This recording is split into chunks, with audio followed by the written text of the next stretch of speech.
ત્યારે ભગવાને વરસાદ કરી હોય. ઘણા વર્ષો પછી આમ એવું સંયોગ બન્યું છે.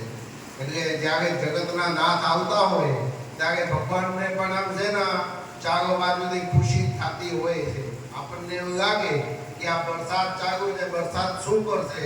તો ભગવાન આવવાના હોય એટલે આમ છે ને ઇન્દ્રદેવો પણ રાજી થઈને અને ખૂબ મેઘરાજા વરસાદ કર્યા છે.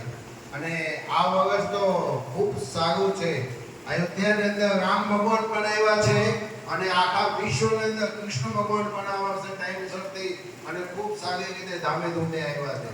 બધાના જીવન ખૂબ સુખી તો છે, હજી પણ બધાએ ખૂબ દિવ્ય અને ભવ્ય બને, સુખી થાઓ તમે બધા, એવો અમે ભગવાન કૃષ્ણ ભગવાનને ચરણોમાં પ્રાર્થના કરશું. અને આવતીકાલે સવારે 9:30 વાગે આપણે અહીંયા નંદ ભૈરવના આયોજન છે. એટલે જેમને અનુકૂળતા હોય તમે એ બધા પધારજો અને ખૂબ સરસ મજાના જે ભગવાને જીવન આપ્યા છે એ જીવનની અંદર સુગંધ આવી જાય અને જીવન તમારું ખૂબ સારું બને એવો બધા પ્રયાસ કરજો. કૃષ્ણ કનૈયા